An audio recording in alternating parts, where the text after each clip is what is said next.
ప్రభునందు ప్రియమైన వాళ్ళరా,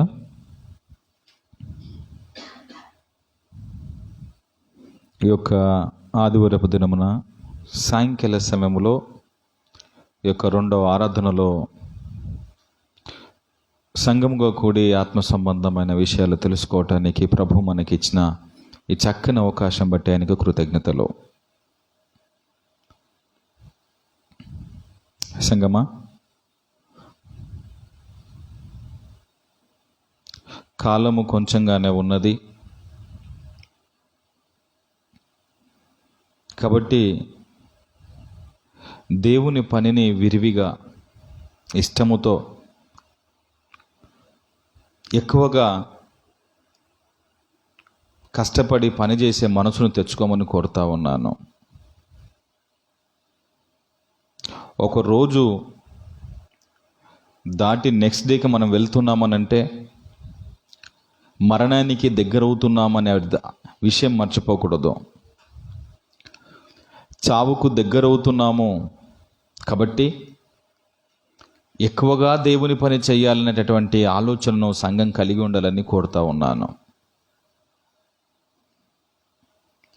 ఒక రోజు గడిచిపోతుంది కాబట్టి అలా గడిచిపోవటం వలన త్వరగా నెల జీతం వస్తుంది, కుటుంబంలో ఉన్నటువంటి కష్టాలు, అప్పులు, బాధలు తీరిపోతున్నాయి అని నెల కోసం ఆలోచన చేసుకొని మీ జీవితాలకు గడపకమని కోరుతా ఉన్నాను. డబ్బు సంపాదనలో పడి వ్యక్తిగత ఆలోచనలో పడిపోయి దేవుని పనికి దూరం అవటం వలన మిమ్మల్ని ఎవరు కాపాడలేని పరిస్థితుల్లోకి నెట్టివేయబడతారు.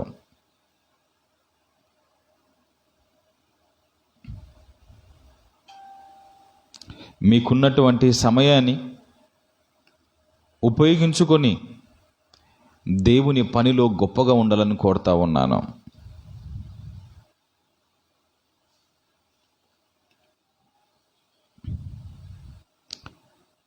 గత వారములో మిగిలి ఉన్నటువంటి పాఠాన్ని మనము తిరిగి దీన్ని కంప్లీట్ చేసుకునే ప్రయత్నం చేద్దాం.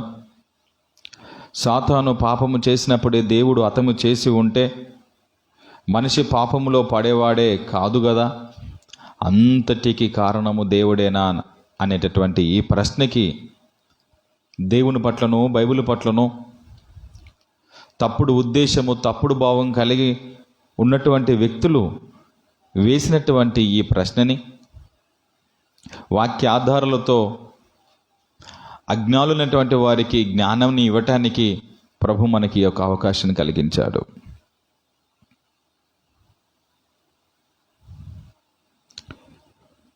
ఎందుకు హతము చేయలేదు, ఎందుకు చంపడు అనే విషయాన్ని మనము వాక్యాధారాలతో చూస్తున్నాం.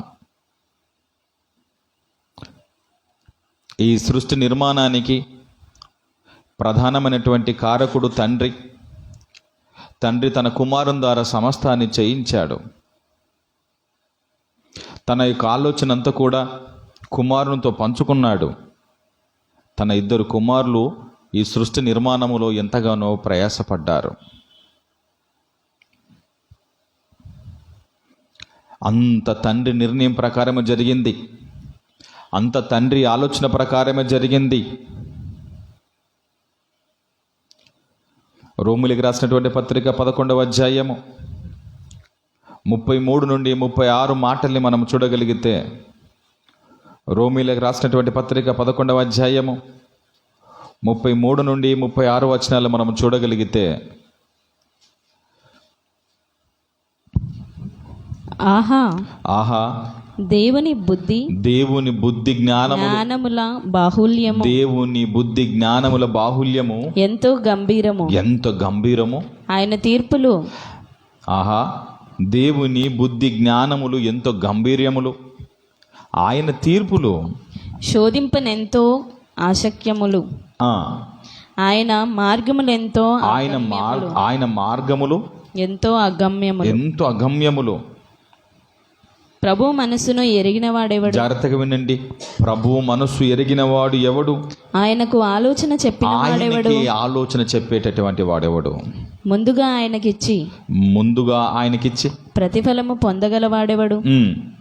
ఆయన ఆయన మూలమునను ఆయన మూలమునను ఆయన ఆయన ద్వారాను ద్వారమును ఆయన నిమిత్తం ఆయన నిమిత్తము సమస్తము కలిగి ఉన్నది. సమస్తము కలిగి ఉన్నవి. యుగ యుగముల వరకు యుగ యుగముల వరకు ఆయనకు మహిమ కలుగును గాక. ఆయనకు మహిమ కలుగును గాక. ఆమేన్. ఎంత చక్కని మాట.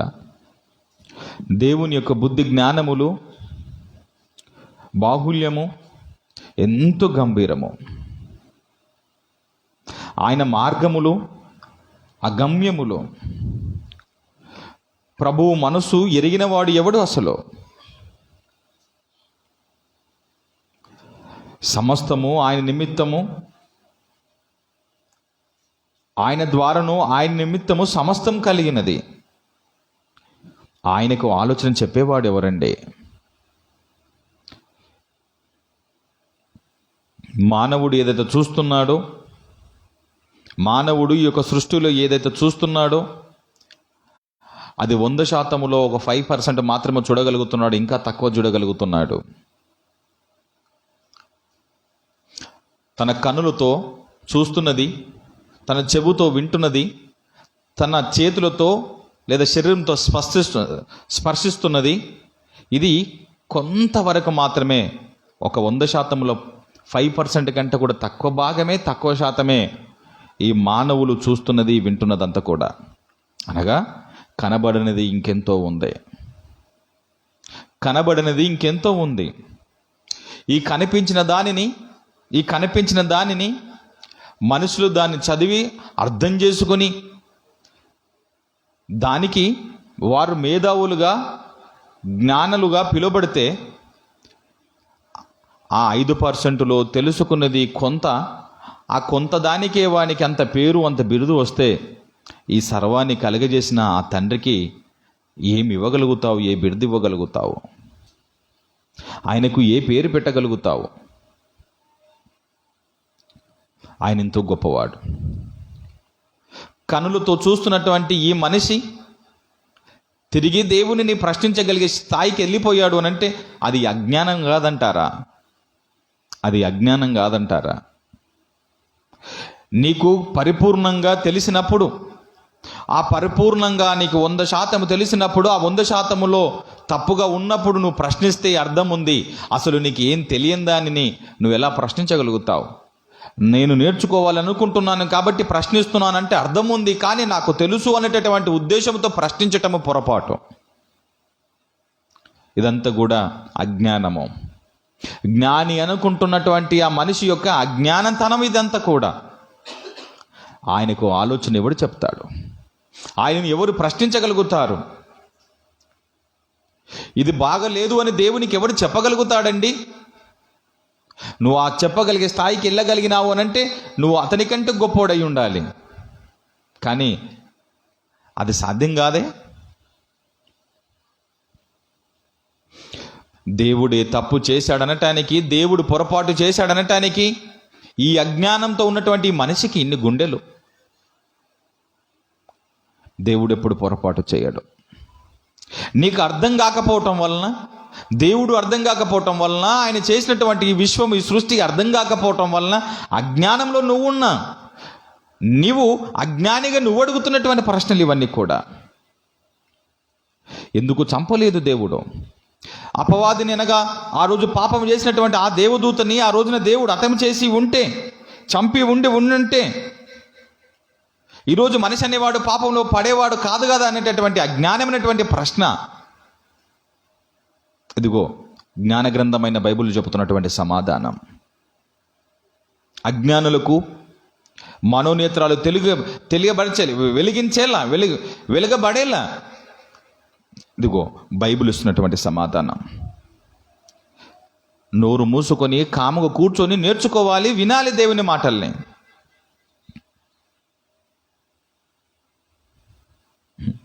ఆయన మీదికి తిరుగుబాటు చేస్తారని, దేవునికి వ్యతిరేకంగా మాట్లాడతారని ఒక సమూహము తయారవుతుందని తండ్రికి తెలియదా? పాపము చేసే పరిస్థితుల్లోకి నెట్టబడుతుంది, వారంతా కూడా అతని మీద, దేవుడి మీదకి వస్తారనేటటువంటి విషయము దేవునికి తెలియదా? ఆయనకు అంత తెలుసు. దేవునికి అంతా తెలుసు. నీకు తెలియక ఆయనకు తెలియదు అనుకుంటే పొరపాటు. నీకు తెలియక ఆయనకు తెలియదనుకుంటే పొరపాటు. అది గుర్తుంచుకోవాలి మనిషి. అందుకే నీ కీర్తనలు 139లో కీర్తనలు 139 2వ వచనములో ఒక చక్కని మాట ఉంది చూడు మిత్రులారా. కీర్తనలు 139 2వ వచనములో ఒక చక్కని మాట ఉంది. నేను కూర్చోవటము, నేను లేవటము ఆయనకు తెలుసు. నాకు తలంపు పుట్టక మునిపే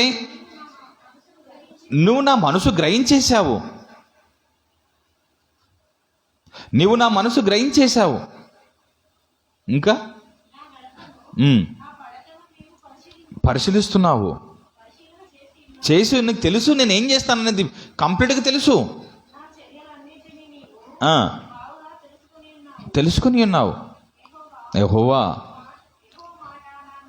యెహోవా మాట నా నాలుకకు రాక మునిపే అది నీకు తెలుసు తండ్రి. పూర్తిగా తెలిసి ఉన్నది. పూర్తిగా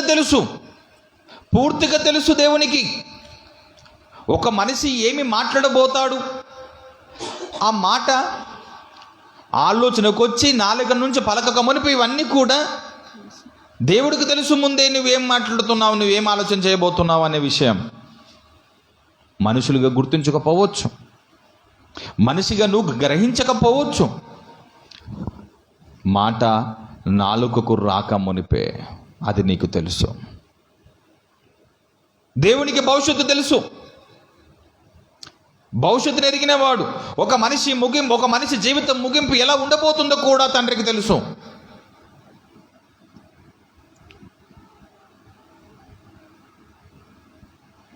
జాగ్రత్తగా మనము సరిదిద్దుకుంటూ తండ్రి పనిలో మనం ఉండవలసిన వారమంతా.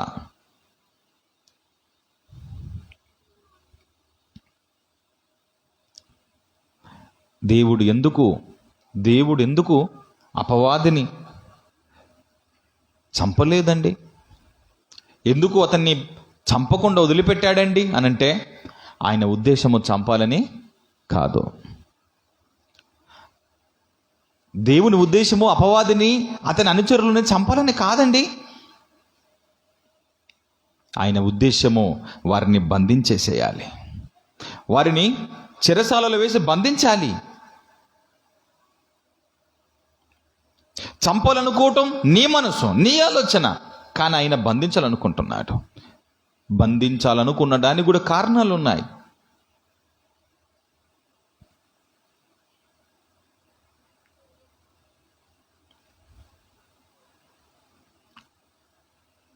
యెషయా గ్రంథము 14వ అధ్యాయము 15వ మాట. యెషయా గ్రంథము 14వ అధ్యాయము 15వ మాట.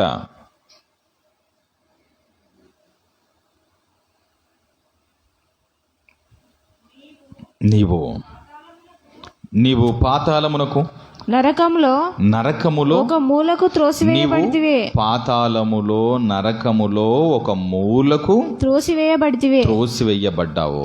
నిన్ను చూచువారు చాలు.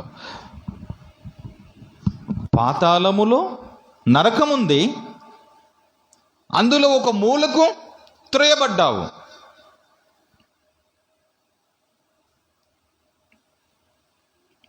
ఇదంతా ఎప్పుడు జరిగింది అనుకుంటున్నారు? మనం ప్రకటన గ్రంథం మనం చూస్తాం కదా. ప్రకటన గ్రంథములో దేవుని మీదకి తిరుగుబాటు రావటం, యుద్ధం చేయటం, మికాయేలు అతని దూతలు అపవాదిని ఓడించటం, ఓడిపోయిన అతన్ని ఇక్కడ బంధించటం, ఇతన్ని ఇక్కడ బంధించటం. 2 పేతురు రాసినటువంటి పత్రిక 2వ అధ్యాయము 4వ మాట. 2 పేతురు రాసినటువంటి పత్రిక 2వ అధ్యాయము 4వ మాటలో మీరు చూడండి. దేవదూతలు పాపము చేసినప్పుడు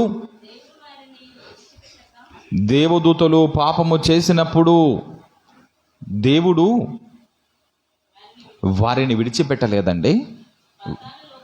పాతాళ లోకమందలి కటిక చీకటి గల బిలాములోనికి తోసి తీర్పుకు అక్కడ బంధించేశాడు వారిని.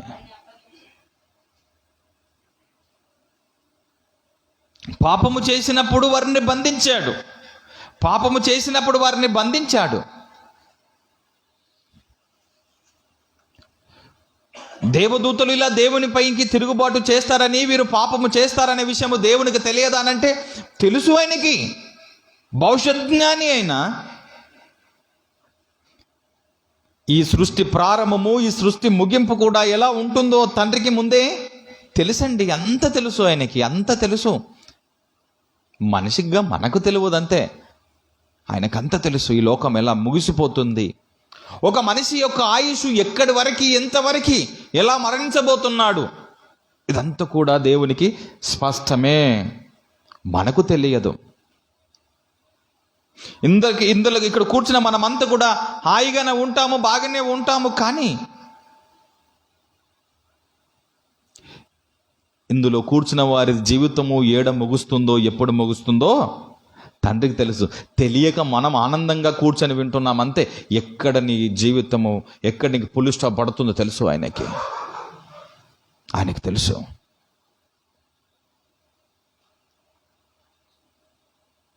భార్య భర్తలుగా జతపరచబడటం, వారి జీవితం అక్కడికి ముగిసిపోవటం, ఇదంతా ఒక నటన, శాశ్వతం కాదు. ఇదంతా ఒక నటన. నన్ను ప్రేమించినటువంటి నా భార్యను దేవుడు నన్ను దూరం చేశాడు కాబట్టి చర్చికి రాను. నేను ప్రేమించినటువంటి నా పిల్లల్ని దూరం చేశాడు కాబట్టి నేను చర్చికి రాను. లేదా నేను ప్రేమించిన నా భర్త నాకు దూరం చేశాడు కాబట్టి నేను చర్చికి రాను. రాకపోతే నరకం నీకు. నువ్వు రాకపోతే నరకం నష్టం ఎవరికి? నీకు.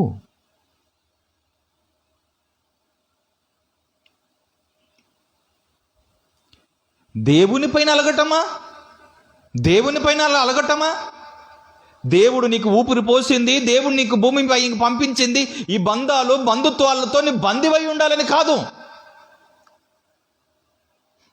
నీకెన్ని కష్టాలు వచ్చినా యోబు వలె నిలబడి సువార్త ప్రకటించాలి, దేవుని విషయాలు ప్రకటించాలి, బోధించాలి, మాట్లాడాలి.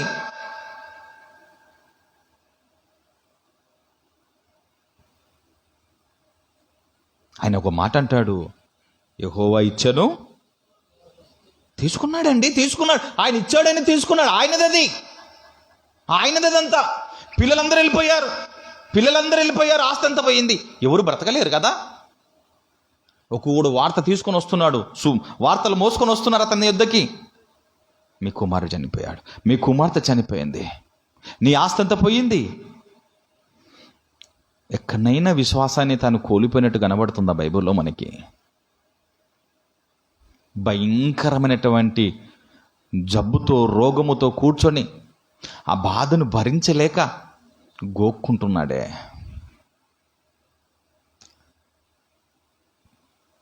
అప్పుడు భార్య వచ్చి మాట్లాడుతుంది కదా, ఏంటి నీవు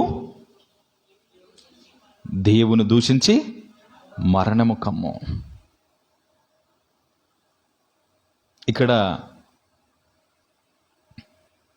నేను ఒక రోజున చెప్పాను ఈ విషయాన్ని, ఆమె మనస్తత్వం గురించి మాట్లాడాను.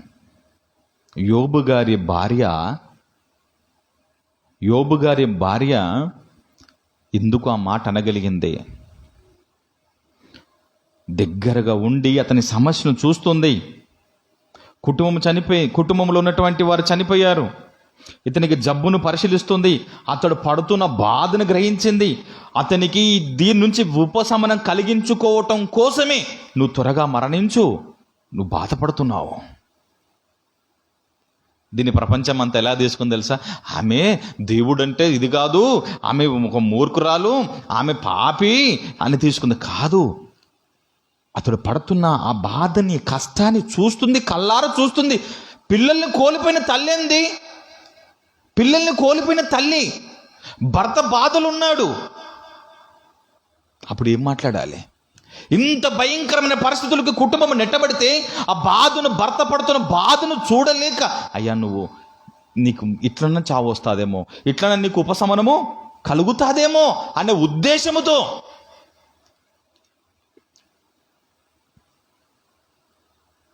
నేను మరలా అవకాశం ఉంటే మాట్లాడతాను ఈ టాపిక్ని. ఆమెని ప్రపంచము చెడ్డదానిగా చిత్రీకరణ చేసింది. నేను అది చదువుతున్నప్పుడు నాకు అట్లా అనిపించలే, నాకు అలా అనిపించలేదండి. దేవుని దూషించు అనే ఒక్క మాటను పట్టుకొని ఇష్టానంగా మాట్లాడేశారు. ఎందుకన్నదో టైం వచ్చినప్పుడు నేను ఆ టాపిక్లో మాట్లాడతాను. కానీ యోబు ఎక్కడ విశ్వాసాన్ని కోల్పోలేదే. యెహోవా ఇచ్చను, యెహోవా తీసుకున్నాను. యోబు తన జీవితాన్ని నిలబెట్టుకుంటున్నాడు. గుర్తుపెట్టుకోండి, ఒకవేళ యోబు దేవునికి వ్యతిరేకంగా మాట్లాడితే, దేవుడికి వ్యతిరేకంగా యోబు నిలబడగలిగితే నరకానికి జారిపోయాడు. ఎవరు తెలుసా? యోబు. యోబు దేవుని పైన అలిగిన, దేవుడు యోబు పైన సనిగిన, దేవునికి వ్యతిరేకంగా నిలబడిన యోబు నరకానికి తను జారిపోతాడు. కానీ అలా చేయట్లేదు. ఆయన అంత దేవుని పైన భారం వేసుకుని నిలబడుతున్నాడు. అలా నిలబడాలి. యోబుతో వచ్చిన కష్టాలు నీకెంత? యోబుతో పోలిస్తే నీ జీవితంలో ఉన్నటువంటి బాధలు ఎంత? యోబుతో పోలిస్తే నీకు వచ్చిన శ్రమలు ఎంత? ఆస్తి పోయింది, ఐశ్వర్యం పోయింది, అందం పోయింది, ఎనర్జీ పోయింది, పిల్లలు పోయినారు, రాజ్యం పోయింది. ఇంకేముందండి తన దగ్గర? బూడిద తప్ప. గొక్కోటని గోరులని చిలిపెంక. అంత పరిస్థితులకు వెళ్ళిపోయాడు. అవును కదా? అతను చూసిన వెంటనే ఆరోగ్యంగా ఉన్న నువ్వు నేర్చుకోవాలి పాఠం. ఆరోగ్యంగా ఉన్న నువ్వు అతను చూసి నేర్చుకోవాలి పాఠం. ఏంటి? తాను ఎక్కడ విశ్వాసాన్ని కోల్పోలేదు. దేవుడికి ఎవరెవరు ఎక్కడ రాలిపోతారో, ఎవరెవరు ఎక్కడ పోతారో, యోబు నిలబడతాడో లేదనే విషయానికి దేవుడిని తెలియదా? అంత తెలుసు దేవునికి. నువ్వు నిలబడతావో లేదో నీకు తెలుసుకోవాలి. ఎందుకు ఇదంతా తెలుసా? నువ్వు నిలబడతావో లేదో నీకు అర్థం కావటం కోసమే. ఈ పాపం అనేది ఎందుకు ఉందో తెలుసా? పక్కనే ఇది ఎందుకు ఉందో తెలుసా? అది పాపం అనేది లేకపోతే అందరూ పరిశుద్ధులే, నీతిమంతులే, నిజాయితీ పరులే. అది ఉన్నప్పుడే నువ్వు అక్కడ నిలబడగలగాలి. అది లేకపోతే కళ్ళు కంపౌండ్ ఆడ లేదనుకో, అసలు ఈ మద్యమే లేదనుకో,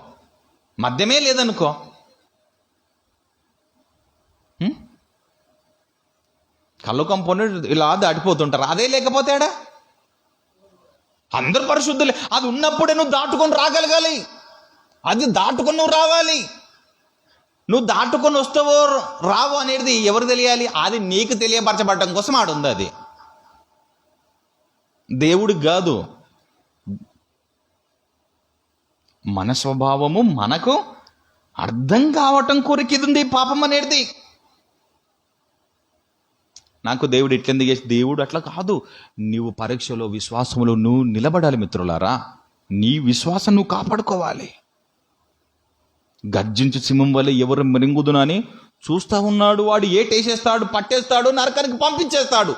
నువ్వు కాపాడుకోవాలి నీ విశ్వాస జీవితాన్ని. ఎవ్వరు నశించిపోవటము దేవునికి అసలు ఇష్టమే లేదు.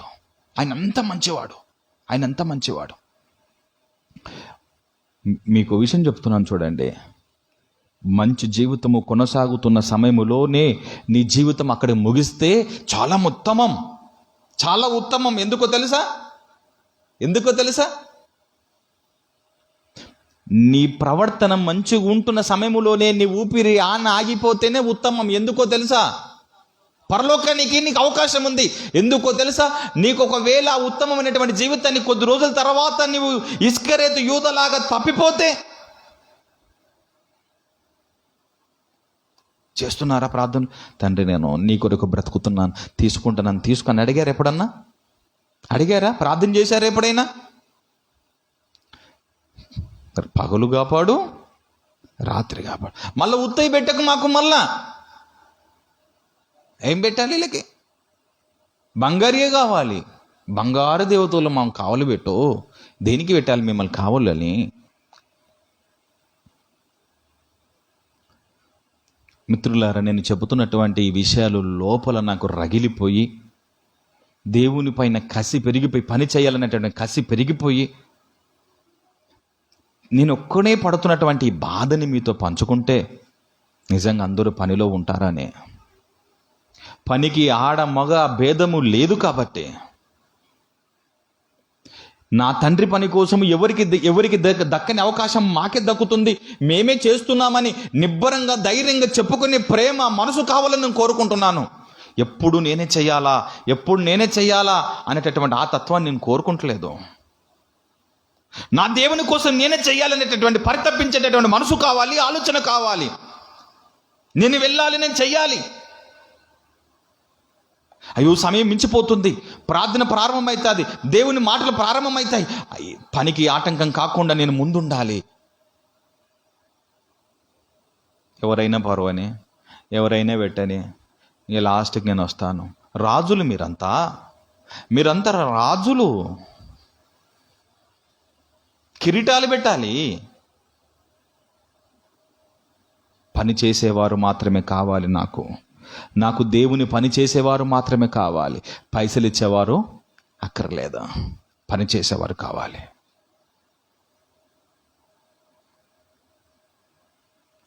ఆయనకు తెలియదా నువ్వు చేస్తావో లేదో, నిలబడతావో నిలబడవో? ఆయనకు తెలియదా? ఆయనకు అంత తెలుసు. నువ్వు పని చేస్తలేవంటే నువ్వు అర్థం చేసుకోవాలి. ఏంటో తెలుసా? నువ్వు నరకానికి సమీపములో ప్రమాదపు అంచున నువ్వు ఉన్నావని గుర్తించుకోవాలి. నువ్వు గుర్తించుకోవాలి. ఈ రోజున ఈస్టర్ బ్రదర్ కాబట్టి దానికి సంబంధించినటువంటి వాక్యం ఏమైనా చెప్తాడేమోనని చాలామంది ఎదురు చూశారు. కానీ ఒక బ్రదర్, నేను బాప్టిజం తీసుకోవాలనుకుంటున్నాను, నాకు దేవుని విషయాలు కావాలనుకున్నప్పుడు ఆ సమయాన్ని సద్వినియోగం చేసుకొని ఆ బాప్తిస్మానికి సంబంధించినటువంటి విషయాలు అతనికి ఇచ్చి ఈ రోజున ముంచడం జరిగింది. మనకందరికి తెలుసు ఆయన మరణించి లేచాడనే విషయం తెలుసు. కానీ అతడు మారు మనసు పొందుకోవాలనుకున్నాడు.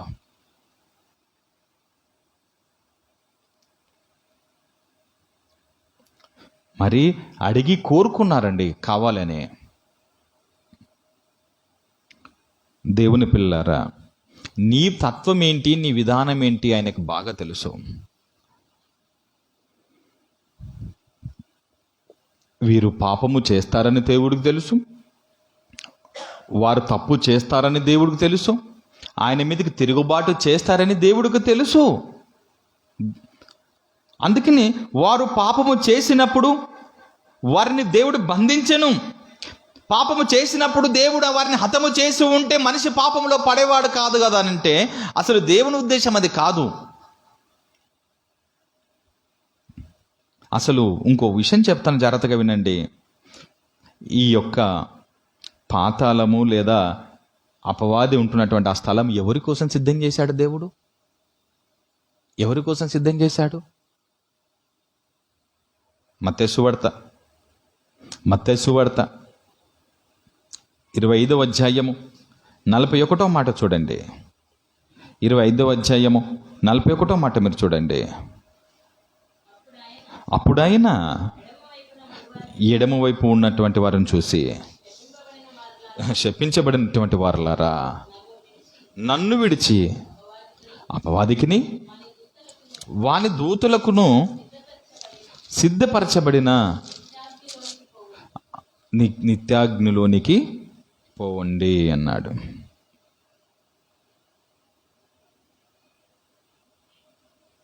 ఎవరి గురించి మాట్లాడుతున్నాడు?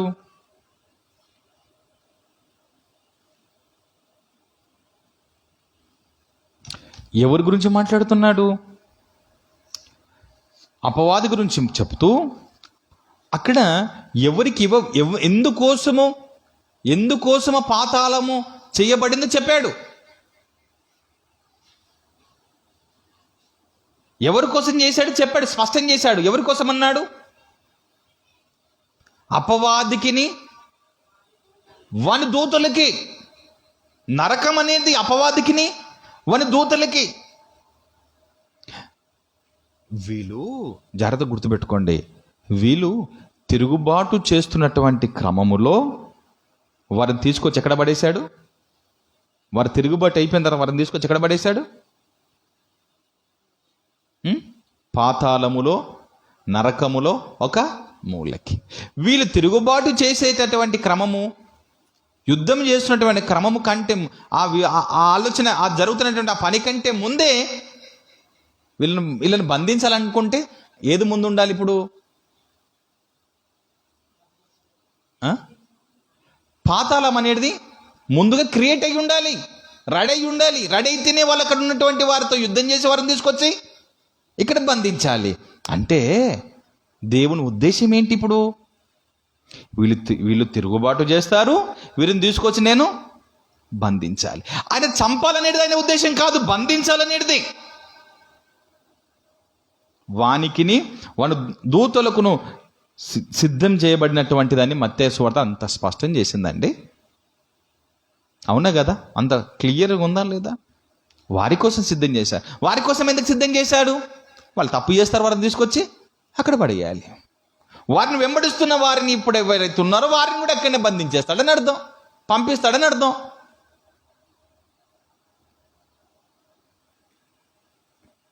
దేవుడు ఉన్నది మనకు కనబడకుండా, దేవుడు ఉన్నటువంటిది దాన్ని మొదటి ఆకాశం, మనిషి ఉన్నది రెండవ ఆకాశం, ఓకే అండి. మూడవ ఆకాశము మనం ఉంటున్నటువంటి దీని విశ్వం కంటే మొత్తం దీని పొరలన్నీ దాటిపోగా చివరిలో క్రింది భాగాన ఉన్నది పాతాళం.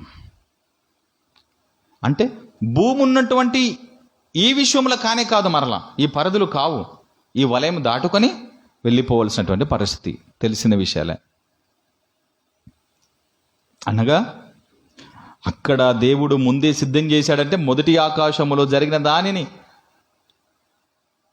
జరిగిన యుద్ధము, దేవుడి పైన తిరుగుబాటు, వారిని తీసుకొని మూడో ఆకాశంలోనికి వెళ్ళిపోయి అక్కడ బంధించటం అనేది దేవుని యొక్క ముందు ప్రణాళిక. ఇదంతా కూడా ముందు ఆలోచన, ఇదంతా కూడా.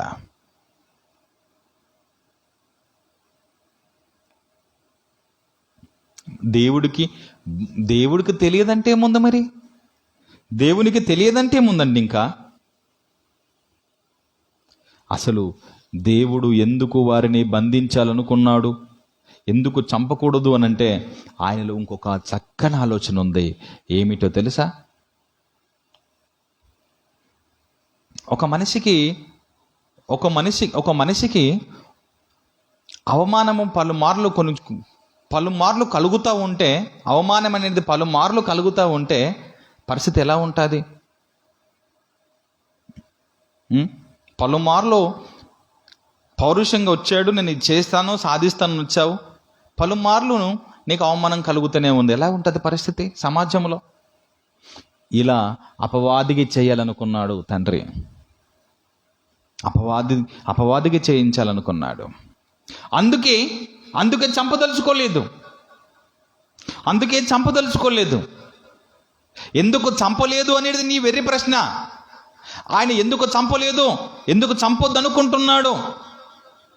ఆయన ఆలోచన పరలోకములో తన దూతల ద్వారా ఓడించబడ్డాడు. పరలోకములో అపవాది దేవుని దూతల ద్వారా ఓడించబడ్డాడు. అక్కడ ఓటమి కలిగింది అపవాదికి. ఓటం కలిగినటువంటి అపవాదిని తీసుకొని వచ్చి బంధించాడు. బంధించిన తర్వాత కొంతకాలం వాడు విడవబెట్టబడవలెను. ప్రకటన గ్రంథములో కొంతకాలం వాడు విడవబడను. దేవుడు విడిచిపెట్టాడు. విడిచిన వెంటనే గెత్సెమనతో ఏదైనా తోటలోనికి వెళ్ళాడు. ప్రారంభమైంది మోసగించటం.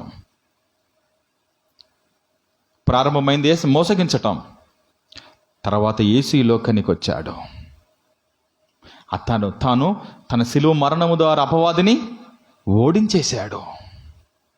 దూతలు ఓడించారు, యేసు ఓడించాడు. ఇంకా మిగిలింది ఎవరు? వాడికి ఎక్కడ పోయినా ఓటమైతే ఉంది. చెయ్యాల్సింది ఇప్పుడు వాడిని ఓడించాల్సింది ఎవరు అని అంటే నువ్వు ఓడించాలి. వాడేమైనా ఇలా శరీరం ధరించి ఇలా మన ఎదురుగా నిలబడి పోరాటం చేస్తాడా?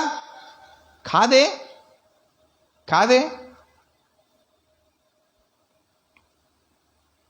మరి నువ్వు అతన్ని నీ పాదాలతో అతన్ని త్రొక్కాలి.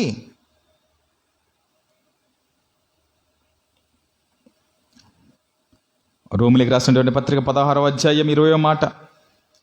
రోమిలికి రాసినటువంటి పత్రిక 16వ అధ్యాయం 20వ మాట మీరు చూడండి.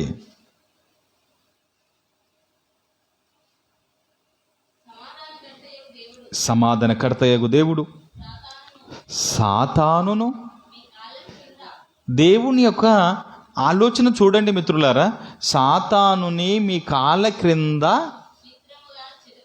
శీఘ్రముగా చితుక తొక్కించును. ఇది ఎవరి ఆలోచన? దేవుని ఆలోచన. దూతలు ఓడించారు, క్రీస్తు ఓడించారు. ఇప్పుడు ఎవరు ఓడించాలి తెలుసా? తన పిల్లల ద్వారా అపవాదిని ఓడించాలనుకుంటున్నాడు. పాదాల క్రింద వాళ్ళని తొక్కించాలనుకుంటున్నాడు. ఇది ప్రపంచానికి ఏమర్థమైంది తెలుసా? సంఘాలకి పాదాల కింద దొక్కాలని అంటే ఒక పాట ఎత్తుకున్నారు. సాతాను తొక్కి తొక్కి చంపుతున్నా, సాతాను తొక్కి తొక్కి చంపుతున్నా. అబ్బా, పిల్లలకి నేర్పించేశారు, సండే స్కూల్ పిల్లలకి. పాడండిరా. ఏంటిది? సాతాన్ని తొక్కి తొక్కి చంపుతున్నా. ఏడున్నాడు, ఎక్కడ తొక్కుతున్నావురా నువ్వు? అబద్ధమైనటువంటి పాఠాలు, అబద్ధమైనటువంటి మాటలు, అబద్ధమైనటువంటి బోధ, అబద్ధమైనటువంటి విషయాలు చిన్ననాటి నుండి పిల్లలకు నూరిపోసి నువ్వు చేయాల్సిన పోరాటం మానేసి తొక్కిస్తున్నావే. ఆయన మీ ద్వారా అపవాదిని త్రొక్కించాలనుకుంటున్నాడు. అంటే అర్థమేంటి? త్రొక్కించాలంటే అర్థమేంటి? ఓడించాలి. అపవాదిని త్రొక్కటం అంటే ఏమిటో తెలుసా? నీ పాదాలు ఇంట్లో నుండి బయటికి రావాలి. సువార్త ప్రకటించు వారి పాదాలు ఎంతో సుందరములు. మీరు వెళ్ళి సువార్త ప్రకటిస్తూ ఉంటే, బోధ చేస్తూ ఉంటే మనిషి మారుతుంటాడు.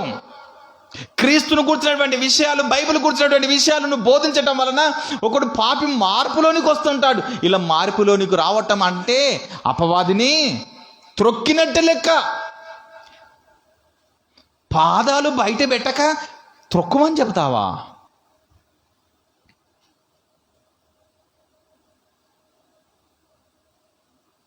ఏంది అనుకుంటుంది దేవుని గురించిన విషయాలు? ఏం మాట్లాడుకుంటున్నారు దేవుని గురించి విషయాలు?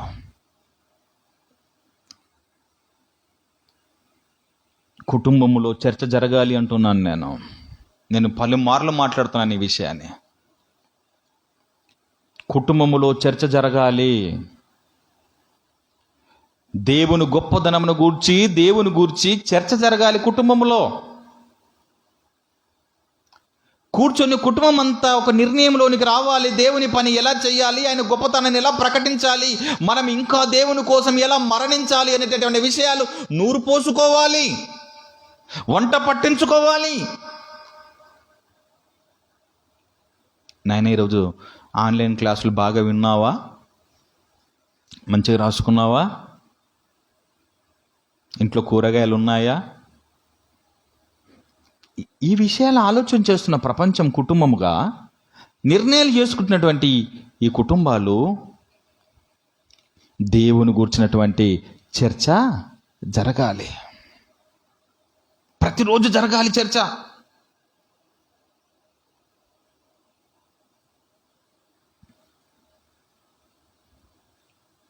ఎంత బాగుంటుందో తెలుసా? ఒక్కసారి మీరు ప్రారంభించండి. దీన్ని ఏ రూట్లో తీసుకుపోయేదని ప్రారంభం చేయడానికి నేను చాలా శక్తులుగా ప్రయత్నం చేస్తూ ఉన్నాను. ఇది ఒక్కసారి ప్రయత్నం చేయండి. కుటుంబముగా కూర్చొని గొప్పతనాన్ని చర్చ చేసుకోండి. ఒకసారి మాట్లాడుకోండి. అవునండి, ఆ దేవుడి సృష్టి చేసిన విధానం ఎంత గొప్పది అని భర్తకి చెప్పు, పిల్లలను కూర్చొని పెట్టుకొని చెప్పు, అత్తమామలకి చెప్పండి, అత్తమామలు పిల్లలకి చెప్పుకోండి, కూర్చొని మాట్లాడుకోండి. నిజంగా ఎంత గొప్పడండి ఆయన. కంట్లో నుండి నీరు వస్తుంది, హృదయం పరితపించిపోతుంది. మీరు మాట్లాడుతూ ఉంటే గుండె కొట్టుకుంటుంది. దేవుని పని కోసం చావాలి, చనిపోవాలి అని ఆలోచన వచ్చేస్తుంది. చర్చ చేయండి అలా.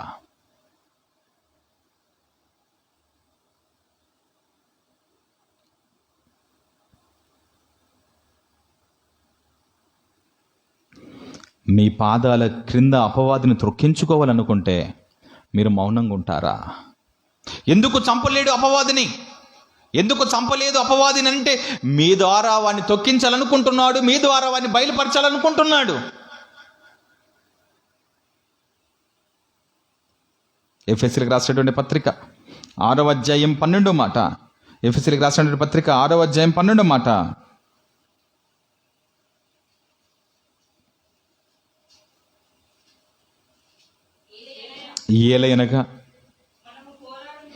ఏలయనగా మనం పోరాటము చేస్తున్నది శరీరముతో కాదు, శరీరము ఉన్నవారితో కాదు, ప్రధానులతోనూ అధికారులతోనూ ప్రస్తుత అంధకార సంబంధమైన లోకనాథులతోనూ ఆకాశ మండలం మీద ఉన్న దురాత్మల సమూహాలతో పోరాటం చేస్తున్నారు. కాబట్టి మీరేం చేయాలి? కవచాలు ధరించుకోవాలి. అపవాదితో మీరు పోరాటం చేయాలంటే కవచాలు ధరించుకోవాలి. అపవాదిని త్రొక్కాలి అని అంటే కవచాలు ధరించుకోవాలి. ఎంత చక్కని విషయాలండి ఇదే. దేవుడు ముందే ఇవన్నీ క్లోజ్ చేసేస్తే బంధించేసేస్తే నువ్వు అతన్ని ఓడిస్తావా, నువ్వు ఓడిపోతావా ఎలా తెలుస్తుంది? చెప్తుండే, అరే నువ్వు ఒకసారి వదిలిపెట్టుండేదేవా, వదిలిపెట్టింటే ఏమనుకుంటా, నేను కొడితే ఒక కిక్కు ఓడిపోతుండే అని అంటాము. అనమా? రేపు మీకు అందరికీ బైబిల్ పైన ఒక ఎగ్జామ్ పెట్టాలనుకుంటున్నాను. కాబట్టి మళ్ళా నిర్ణయం ఒక రోజున మళ్ళీ ఆలోచన చేసి ఈరోజు ఎగ్జామ్ లేదండి, ఓకేనా, ఈరోజు ఎగ్జామ్ లేదు అని అంటే అప్పుడు ఏమంటారు తెలుసా? మనోళ్ళు కూడా ఒక టాపిక్ ఇచ్చి పెడతాను, ఒక టాపిక్ ఇస్తాను, పెడతాను, సంఘంగా అందరం కూర్చుంటాం, పరీక్షలు రాస్తాం. పరీక్షలు రాసేది కూడా ఉంది. పరీక్ష రాయకపోతే ఫీజు కట్టాలి, రాసేవారికి ఫీజు లేదు, రాయని వాళ్ళకి ఫీజు ఉంది. అప్పుడు ఏమంటాం? మనోళ్ళు రాయనోళ్ళు కూడా ఏమంటారు తెలుసా? పెట్టేడుతుండే బ్రదర్, రాసేస్తుంటే పెట్టేడుతుండే. ప్రవీణ్ రెడ్డి కంటే ఎక్కువ వచ్చేటి నాకు మార్కులు. పెడితే తెలుస్తుంది కదా. సున్నొచ్చుటోళ్ళు కూడా ఏమంటారు? సున్నొచ్చుటోడు కూడా ఏమంటాడు? గట్టిగా ఆడే మాట్లాడతాడు. ఎందుకు? నేను పెట్టను కాబట్టి.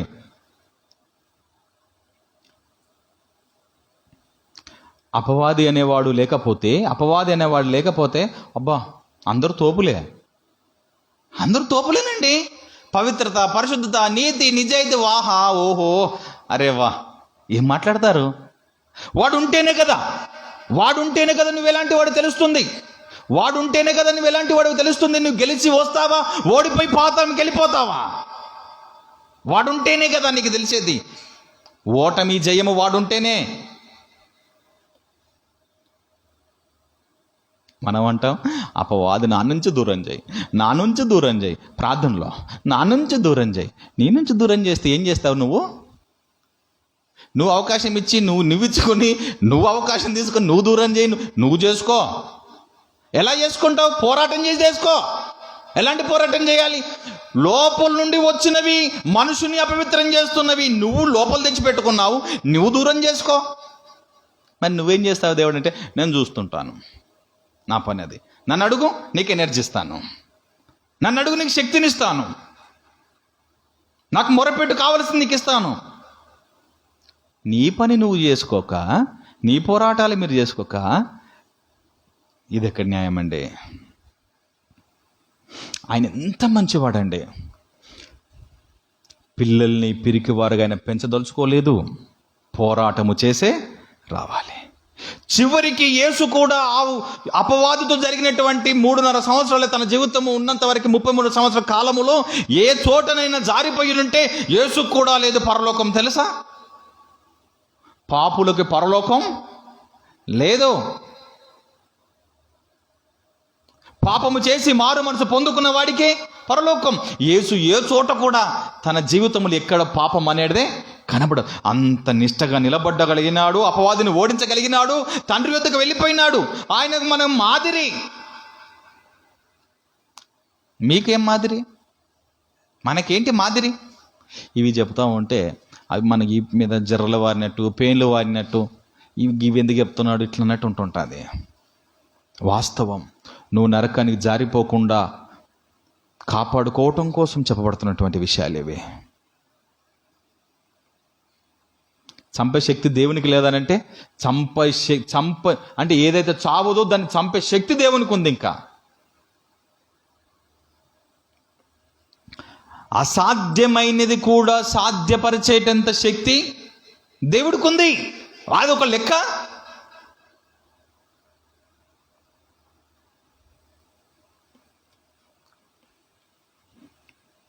కాబట్టి తన పిల్లల ద్వారా తాను ఈ కార్యక్రమము చేయించాలనుకున్నాడు. ఇది ఎప్పటి వరకు జరుగుతుంది? ప్రభువు క్రీస్తు ఎప్పుడొస్తాడన్నాడు? ఎప్పుడొస్తానన్నాడు? త్వరలో వస్తానన్నాడు. ఎందుకు లేట్ అవుతుంది? కాదు, పాపి మారాలంటే పని చెయ్యాలి. పాపి మారాలంటే పని చెయ్యాలి. తప్పు ఎవరిది అనుకుంటున్నారు ఈడ? బ్రదర్, తప్పు ఎవరిది? పని చేసేవాడు పని చేయట్లేదు.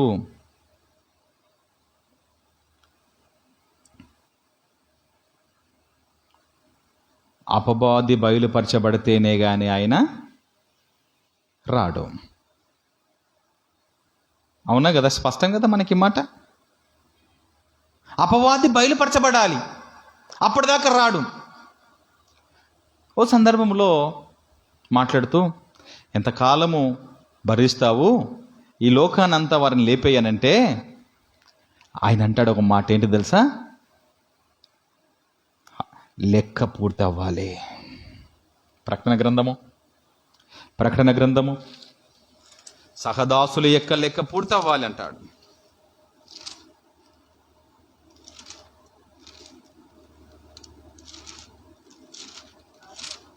ఎన్నొచ్చును? 6వ అధ్యాయము 11వ మాట మీరు చదవండి.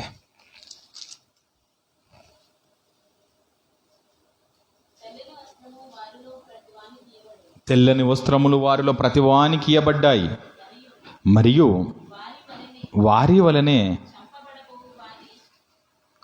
వలనే చంపబడబో వారి సహదాసుల యొక్క లెక్కయు సహోదరు యొక్క లెక్కయు లెక్క పూర్తయ్యే వరకు మీరు పరదేశుల మీరంతా ఇలానే ఉండాలి. లెక్క నేను పెట్టుకున్నాను, ఒక లెక్క ఉంది, ఆ లెక్క పూర్తయ్యేదాకా ఇక్కడ ఉండాలి. మీలా చంపబడాలి. దేవుని పని కోసము చంపబడే వారి లెక్క పూర్తవ్వాలి, ఆయన రావాలి. అంటే హతసాక్షులుగా మారాలి. అది నీతోనే పూర్తవుతే అది ఎంత ధన్యత! అది నీవుగానే ఉంటే అదెంత ధన్యత! మరణము నిజంగానే దేవుని పని కోసం అయితే, ఆహా ఓహో, దేశం కోసం మరణిస్తే వీర సైనికుడు అంటున్నామే కదా, ఎంత గొప్పగా పొగుడుతున్నామా. అదే దేవుని పని కోసం మరణిస్తే, ఆ లెక్క అనేది నువ్వు చేరిస్తే, చంపబడేవారు ఉన్నారు, చనిపోయేవారు ఉన్నారు. అప్పటి వరకు మీరు విశ్రమింపవలెను. మీరు అంతా ఏం చేయాలి తెలుసా? రెస్ట్ తీసుకోవాలి. ఎక్కడ? పరదేశులో మీరు రెస్ట్ తీసుకో. మీరు పని చేశారు, భూమి మీద సువార్త ప్రకటించారు, శ్రమలు అనుభవించారు, కాబట్టి రెస్ట్. ఇక్కడ మీకు సమాధానం. మీరు రెస్టులోనే ఉండండి. ఆడ చంపబడేవారి లెక్క ఇంకా కొంచెం ఉంది. అప్పుడు ఆ లెక్క పూర్తవ్వాలి. రెండవది, అపవాదిని బయలుపరచబడాలి. అపవాది బయలుపరచబడటం అంటే తెలియదా అందరికీ? మరి ఇంకేంటి? ఏంటి ఇంకా? అసత్యమైన బోధలు, అబద్ధమైనటువంటి బోధలు, వీటన్నిటిని రుజువు చేయాలి. అది అబద్ధము అనేది మనము తెలియపరచాలి. దేవుని ఎరగని వారికి దేవుని చూపించాలి. దేవుడు దయ్య అని తెలియపరచాలి. దేవుని కోసం చెబుతా ఉంటే అపవాది బయలుపరచబడతాడు. జరుగుతుందా? జరుగుతుందా? పుడుతున్న వారి సంఖ్య ఎంత, మరణిస్తున్న వారి సంఖ్య ఎంత, క్రైస్తవుల సంఖ్య ఎంత, ప్రకటిస్తున్న వారి సంఖ్య ఎంత? ఇంకా అపవాది మరణించకుండా కాపాడుతుంది ఎవరో తెలుసా? అపవాది జీవితము త్వరగా ముగించకుండా, మరణం అనే మాటకి ముగించకుండా, వాని సమయం కొంచెం అయితే వానికి ఇంత పెద్దగా పెంచుకుంటూ పోతున్నాడు. కారణం ఎవరో తెలుసా? మీరు ఎంత మంచి స్నేహితులండి. వాని జీవితం ముగించకుండా పెంచుతున్నారు అని అంటే what a great Christians, true Christians. మింగుడు పడది మాటలు మాట్లాడితే. మేము భక్తి చేస్తున్నాం కదా, 4 గోడల మధ్య భక్తి చేస్తున్నాం, ప్రార్థనలు చేస్తున్నాం, ఉపవాసాలు కూర్చుంటున్నాం, ఈ లెంటు, ఈ శ్రమలు, క్రిస్మస్ ఇవన్నీ చేస్తున్నాం కదా. ఎవడికి కావాలి ఇవి? చెయ్యాల్సినది నీ పాదాలు బయటికి వెళ్ళాలి, అపవాదిని కనపరచాలి ప్రపంచానికి. ఆయన కోసం నువ్వు హతసాక్షిగా మార్చబడాలి. అప్పుడు ఆయన వస్తాడు. అప్పటిదాకా రాడు. ఆయన రాకడకు ఆలస్యము. క్రైస్తవులే, దేవుని పిల్లలే తండ్రిని ఒక దగ్గరికి మనము పనికి వెళ్ళామంటే త్వరగా ఇంటికి చేరుకోవాలనుకుంటుంటాం. త్వరగా ఇంటికి వెళ్ళాలని మన పిల్లలతో మాట్లాడాలి, నా భార్యతో మాట్లాడాలి, నా తల్లిదండ్రులతో మాట్లాడాలి. పొద్దున్నగానే బయటికి వెళ్ళాను నేను, కనీసం 12 గంటలు అవుతా ఉంది, 10 నుంచి 12 గంటలు అవుతా ఉంది. సమయం ఇవ్వలేకపోయాను. ఒక ఆతృత. మరి ఆ తండ్రిని చూడాలనేటటువంటి ఆలోచన లేదా? త్వరగా వెళ్ళి ఆ తండ్రిని కలుసుకోవాలనేటటువంటి తపన లేదా?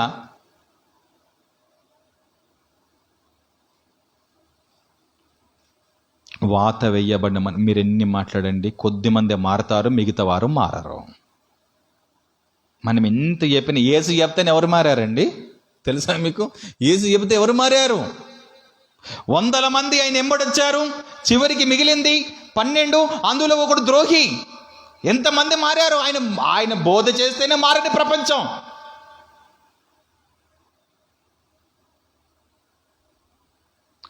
ఏదో కొద్దిమంది మారాలనుకున్నవాడు మాత్రమే మారతాడు. పరలోకము సంపాదించుకోవాలనుకున్నవాడే మారుతాడు. అతని కోసమే ఆ రాజ్యము, అందరి కోసం కాదు. నీకు మారాలని ఉద్దేశం లేదు. అందుకని బైబిల్లో ఒక మాట ఉంటుంది, మీరు వింటారు కానీ చెయ్యరు. ఏమి? మీరు చెప్పువారే కానీ చెయ్యరు. ఈ చెబుతో విని మిమ్మల్ని ఈడ కేవలము వీళ్ళు క్రైస్తవులండి, మంచోళ్ళండి మనం అనుకోవటం కోసం అంతే. నీ విశ్వాసాన్ని నువ్వే పరీక్షించుకో. మనకు క్లారిటీ వచ్చింది అనుకుంటున్నాను నేను. ఎందుకు అపవాదం దేవుడు చంపలేదు అని అంటే, అసలు ఇంకో మాట చెప్పాలంటే, దేనికి నాశనం అనేది ఆయన పెట్టలేడు. అవి ఉండాల్సినవే. అది ఒక రూపంలో నుండి మరో రూపంలోనికి మారిపోవలసినవే. అసలు ఆత్మలకు చావు ఉంటుందేనన్నా? ఆత్మకు చావు ఉంటుందా? వీళ్ళెవరు? దేవదూతలంతా ఎవరు? చావేడు ఉంటుంది. అది ఆయన పెట్టిన నియమం. అది ఆయన పెట్టిన నియమానికి ఆయన వ్యతిరేక ఎలా అవుతాడు? తాను పెట్టిన దానికి తను ఎలా వ్యతిరేకంగా ఉంటాడండి? అలా ఉండడు కదా ఆయన. తను వ్యతిరేకంగా అలా ఉండడు కదా. ఆలోచన చేయమంటున్నాను.